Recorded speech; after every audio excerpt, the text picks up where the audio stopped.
সৃষ্টি একাডেমিলৈকে সবকে স্বাগতম জনাইছো যে আমি আলোচনা কৰিবলৈ লৈছো যে Barpeta district HS internal examination বোৰ্ডে 2025 ৰ জিএমআৰ প্ৰি ফাইনাল এক্সামিনেশন তার ইকোনমিক্স কোয়েশ্চন পেপার কিনে সো আমি জানো আমার দুটা পার্ট আছে এটা হচ্ছে ম্যাক্রো ইকোনমিক্স আর এটা হচ্ছে Indian economic development so macro ইকোনমিক্সের ফার্স্ট আমার কোয়েশ্চন আছে 1 মাৰ্কসৰ কোয়েশ্চন যে GNP equal GDP plus blank ৰাখিছে আমাৰ খালি ঠাই অৰ্থাৎ জিএনপি মুঠ জাতীয় উৎপাদন ইকুয়াল মুঠ ঘৰুৱা উৎপাদন প্লাস আমাৰ কি হ'ব সো ইয়াৰ সলিউশনখিনি মই যদিও প্ৰত্যেকটো কোৱেশ্চন নিদিও তবে সৰু সৰু কোৱেশ্চন দি এটা মই কৈ আছো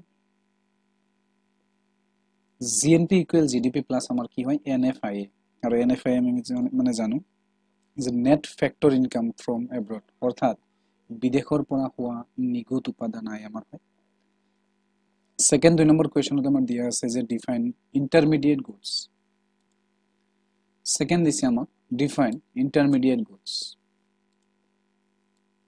ডিফাইন ইন্টারমিডিয়েট গুডস অর্থাৎ মধ্যবর্তী দ্ৰব্যৰ সংজ্ঞা দিয়া 3 নম্বৰ কোৱেশ্চন আছে হোৱাট ইজ হাই পাৱাৰ্ড মানি অৰ্থাৎ উচ্চ ক্ষমতা সম্পন্ন মুদ্ৰা মানে কি 4 নম্বৰ কোৱেশ্চন দিয়া আছে আমাৰটো কি দিয়া আছে যে হোৱাট ইজ অটোনমাস কনজাম্পশন মানে কি হয় আমাৰ স্বতন্ত্ৰ উপভোগ মানে কি বা স্বতন্ত্ৰ উপভোগ কি নেক্সট কোৱেশ্চন আমাৰ দিয়া আছে যে when was GDP implemented in India অৰ্থাৎ ভাৰতবৰ্ষত কেতিয়া জিএসটি কাৰ্যকৰী কৰা হৈছিল জিএসটি কেতিয়া ভাৰতবৰ্ষত কাৰ্যকৰী কৰা হৈছিল goods and services tax next question দিয়া আছে আমাৰ হোৱাট ইজ ডেফিসিট বাজেট অৰ্থাৎ খাঁটি বাজেট কি নেক্সট কোৱেশ্চন আমাৰ দিছে যে what do you understand by the problem of double counting in the context of national income accounting অৰ্থাৎ জাতীয় আয় গণনাৰ প্ৰসংগত দ্বৈত গণনাৰ সমস্যা বুলিলে কি বুজা যেটো আমি ডবল কাউন্টিং প্ৰবলেম বুলি আমি ন্যাশনাল ইনকামত পাওঁ সো হেতু কোৱেশ্চন আমাক সুধিছে সো ইয়াৰ পিছত আমাৰ নেক্সট কোৱেশ্চন আহিছে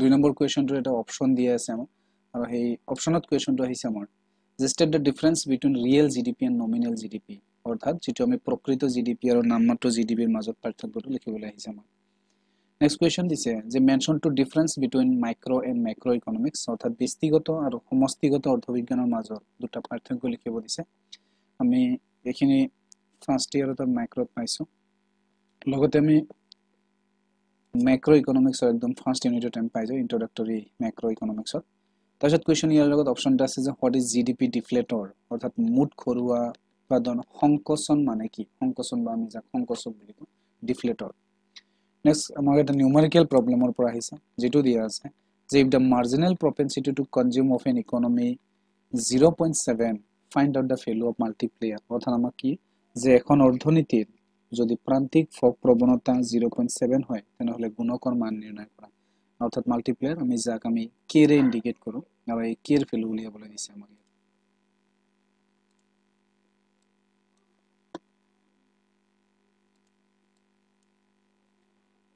নেক্সট ইয়াৰ লগত এটা অপচন দিছিল আমাক যে differentiate between excess demand and deficit demand অৰ্থাৎ অতিৰিক্ত চাহিদা আৰু খাঁটি চাহিদাৰ মাজত পাৰ্থক্য দেখুওৱা নেক্সট 5 নম্বৰ কোৱেশ্চন আহিছে যে what are the main objective of a government budget অৰ্থাৎ যে সৰকাৰি বাজেটৰ প্ৰধান উদ্দেশ্যসমূহ কি কি next question write two difference between direct tax and indirect tax অৰ্থাৎ প্ৰত্যক্ষ কৰ আৰু পৰোক্ষ কৰৰ মাজত দুটা পাৰ্থক্য লিখিব দিছে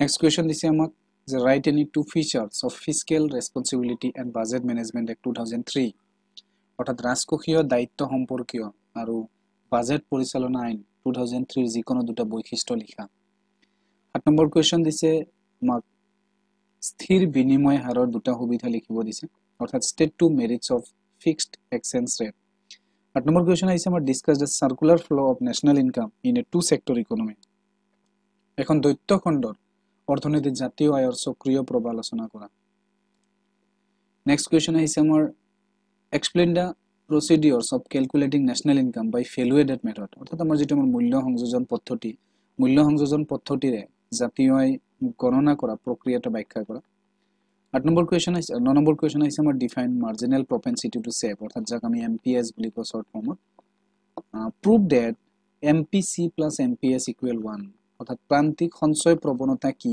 আৰু প্ৰমাণ কৰা যে প্ৰান্তিক সঞ্চয় প্ৰৱণতা আৰু প্ৰান্তিক উপভোগ প্ৰৱণতা বা প্ৰান্তিক ভোগ প্ৰৱণতাৰ যোগফল সদায় 1 হয় বা 1 হয়।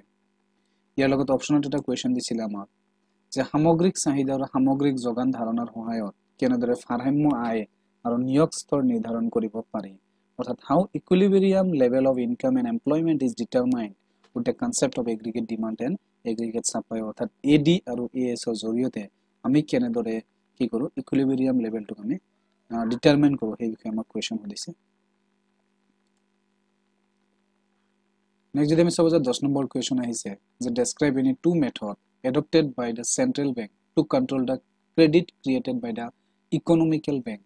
অৰ্থাৎ বাণিজ্যিক বেংকে সৃষ্টি কৰা ঋণ নিয়ন্ত্ৰণৰ বাবে কেন্দ্ৰীয় বেংকে গ্ৰহণ কৰা যিকোনো দুটা পদ্ধতি আলোচনা কৰা। আমি জানো কেন্দ্ৰীয় বেংকে বিভিন্ন ধৰণৰ কি কৰে ইনষ্ট্ৰুমেণ্ট তেওঁলোকে ব্যৱহাৰ কৰে আমাৰ বাণিজ্যিক বেংকে সৃষ্টি কৰা ঋণসমূহ নিয়ন্ত্ৰণৰ কাৰণে, যেনেকৈ আমাৰ বেংক ৰেট হয়, CRR হয়, SLR, ওপেন মাৰ্কেট অপাৰেশ্যন। চ' এনেকুৱা ধৰণৰ বিভিন্ন ধৰণৰ আমাৰ কি কৰে ইনষ্ট্ৰুমেণ্ট চেন্ট্ৰেল বেংকে অৰ্থাৎ RBI ইউজ কৰে। নেক্সট কুৱেশ্যন আহিছে আমাৰ যে explain the transaction demand for money. মুদ্ৰাৰ লেনদেনৰ চাহিদাটো ব্যাখ্যা কৰা। আমি জানো যে আমাৰ ডিমাণ্ড ফৰ মানি একচুৱেলি দুই প্ৰকাৰৰ থাকে। এটা হৈছে আমাৰ ট্ৰেনজেকশ্যন ডিমাণ্ড ফৰ মানি আৰু এটা হৈছে আমাৰ speculative demand for money. Next 11 number question আহিছে যে what do you mean by disequilibrium in balance of payment. অৰ্থাৎ BOP ডিসইকুইলিব্ৰিয়াম মানে কি? অৰ্থাৎ লেনদেনৰ ভাৰসাম্যহীনতা বুলিলে কি বুজা?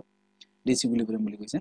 এখন দেশৰ প্ৰতিকূল লেনদেনৰ সমতাৰ দুটা কাৰণ উল্লেখ কৰা। অৰ্থাৎ এখন দেশৰ কিয় প্ৰতিকূল মানে আমি জানো কি হয়? প্ৰতিকূল মানে এটা এডভাৰ্স, অৰ্থাৎ যেটো আমি বেয়া বুলি কওঁ। অনুকূল মানে আমাৰ যেটো ভাল হয়। সো প্ৰতিকূল লেনদেনৰ সমতাৰ দুটা কাৰণ উল্লেখ কৰা। ইয়াৰ লগত অপচন এটা কুৱেশ্যন দিছে যে right difference between balance of payment and balance of trade. অৰ্থাৎ আমি জানো BOP আৰু এটা হৈছে BOT বেলেন্স অফ ট্ৰেড। এই দুটাৰ মাজত পাৰ্থক্য লিখিব দিছে। পৰিশোধৰ সমতা অৰ্থাৎ যাক আমি বেলেন্স অফ পেমেন্ট বুলি কওঁ আৰু বাণিজ্যৰ সমতা অৰ্থাৎ যাক আমি বেলেন্স অফ ট্ৰেড বুলি কওঁ। সো এই দুটাৰ মাজত কি কৰিব দিছে? আমাক ডিফাৰেন্সটো উলিয়াব দিছে। নেক্সট কুৱেশ্যন 12 নম্বৰ কুৱেশ্যন দিছে what is aggregate demand? What are the components of aggregate demand? Explain. অৰ্থাৎ সামগ্ৰিক চাহিদা কি আৰু ইয়াৰ উপাদানসমূহ কি কি ব্যাখ্যা কৰা।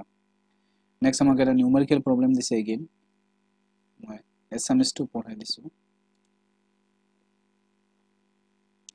বিনিয়োগ গুণক কি? অৰ্থাৎ আমি জানো ইনভেষ্টমেন্ট মাল্টিপ্লায়াৰ মানে কি? এখন অৰ্থনীতিত ৰাষ্ট্ৰীয় আয় 1000 কোটি টকা বৃদ্ধি কৰাৰ পৰিকল্পনা কৰা হৈছে আৰু এই লক্ষ্যত উপনীত হ'বলৈ বিনিয়োগ কিমান বৃদ্ধি কৰিব লাগিব যদি MPC ইকুৱেল 0.6 হয়।